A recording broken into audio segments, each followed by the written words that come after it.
Hey YouTube, Kira Qualia here, bringing you all an update to my Cardfight Vanguard Highbeast deck profile for post Knights of the Rebirth. The Highbeast deck were a lineup of units that focus on being able to use our different Hound cards to then be able to call out different Highbeasts, which are dog variants that we run in the deck, and then being able to use our Hound to be able to control the many different Highbeasts that we run in the deck for a very fun Keter deck that was released in Moonfangs and Cerulean Blaze, with added additional support in the 8th Cardfight Vanguard Divines booster set. So without further ado, let's go ahead and get started with the deck profile.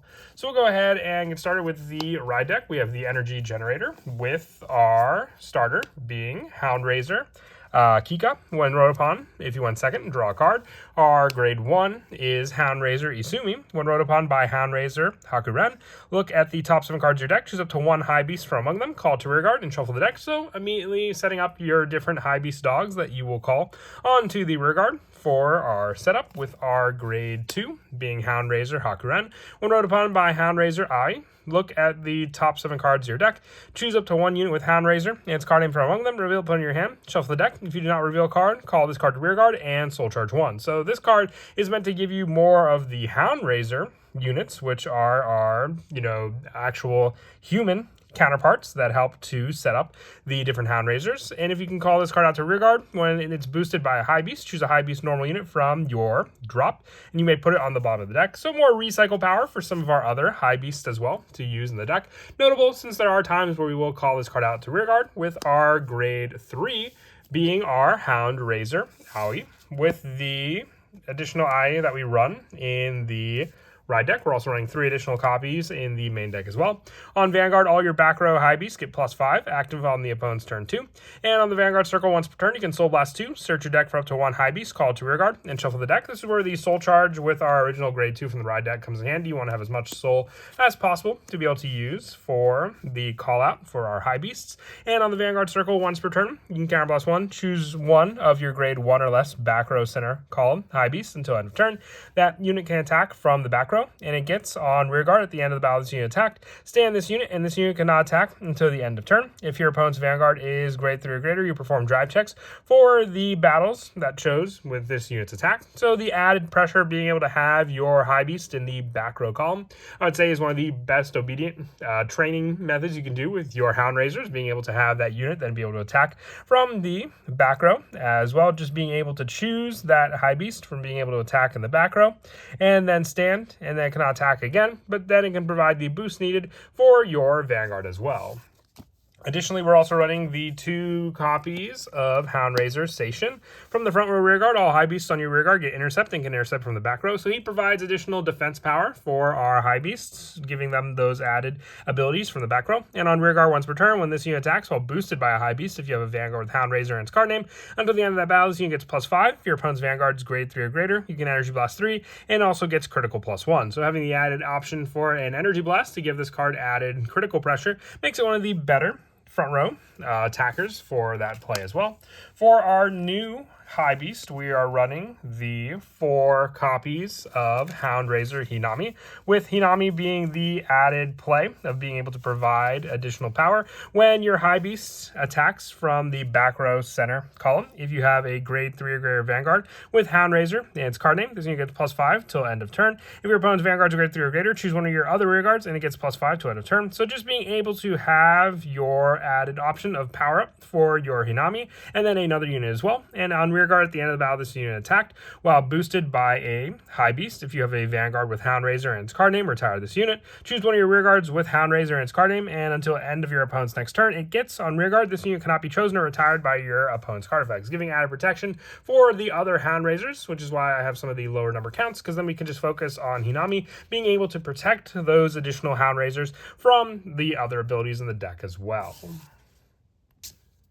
And then with the additional Hound spot for our final grade 2 lineup, being the 3 copies of Hound Mishiro. We save most of the grade 1 spots to the actual Highbeasts themselves, and then the higher grades being to the Hound When this unit's placed on rearguard, if you have a Vanguard with Hound and its card name, counter +1, look at the top 7 cards of your deck, choose up to 1 grade 1 or less Highbeast from among them, call it to rearguard, shuffle the deck. If you do not call a card, you countercharge 1. So more search power on top of on rearguard. When this unit attacks while boosted by a Highbeast, you may soul charge 1. If your opponent's Vanguard is grade 3 or greater and you have 2 or more back row Highbeasts, it gets +10 till end of battle. Added pressure with the attack boost, but then providing soul charge also needed for our main go-to Vanguard Hound Aoi to then be able to use her soul charge later on as well. For the grade 1s, one of the more famous Highbeasts is Sergon, running 4 copies of this card in the deck. When it boosts, if you have more rearguards than your opponent or you played in order this turn, it gets +5 till end of that battle. And at the end of that battle, retire this unit, look at the top 2 cards of your deck, choose a card from among them, put it into the hand, put the rest on the bottom of the deck in any order,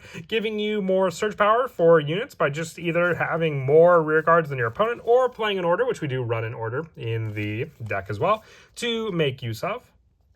Being a Highbeast and such a good card just makes it all the more viable for a definite form in the deck. I know it's a more pricier card as well, so if you don't have Sergon with the lower numbers for the other Highbeasts we run, you can always increase those numbers by dropping down the number of Sergons that you may have in place of this card. For the other new unit from this set, we're running 3 copies of Revergon on back row center rearguard. When this unit attacks, if you have a Vanguard that's grade 3 or greater with Hound counter +1, choose one of your opponent's grade 1 or less rearguards, retire it, and it gets +5 until the end of the turn.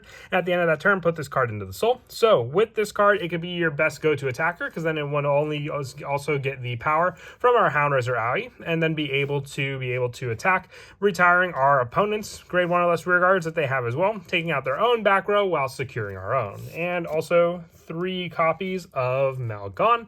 When it's placed on rearguard, if you have a Vanguard with Hound and its card name, you can soul charge 1 or energy charge 1. Once again, more soul buildup.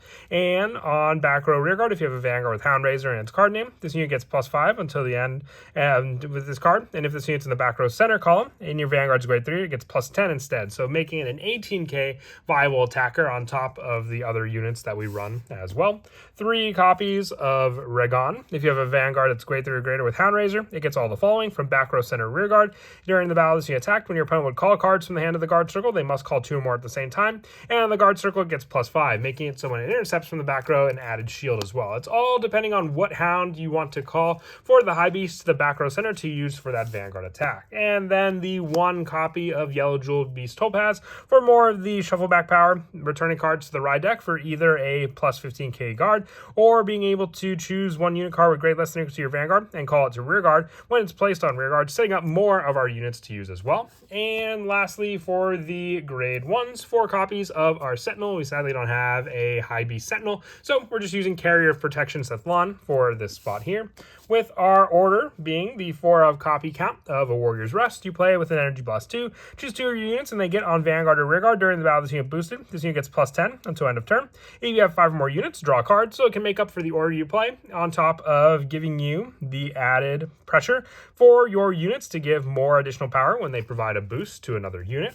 And for our trigger lineup, we're going with the 7 criticals, so 4 copies of Blade Feather Dragon and 3 copies of Knight of Orderly Bow, the Varash. And our next trigger spot being the 4 Alpac, just for added pressure for the front row to be able to attack with. The 4 copies of Knight of Clarion Strings Rakula for the heal spot, and our overtrigger being our Amartanoa for the drive check option. Every time one of our rearguard attacks, you perform drive checks for them as well. So added attacks on top of added attacks in this deck to go into. But that is it for the deck profile. I hope you all enjoyed. This is definitely a fun Keter deck, especially with just all the different options for Highbeast that you can run in the deck. There were some that were overlooked just because, once again, we have a tight spot to fit for all the different ones we can run. But if you don't have copies of Sergon, there are plenty of places to replace for that additional card in the deck. And as always, until next time, please don't forget to leave a like and subscribe. And Kira Qualia out.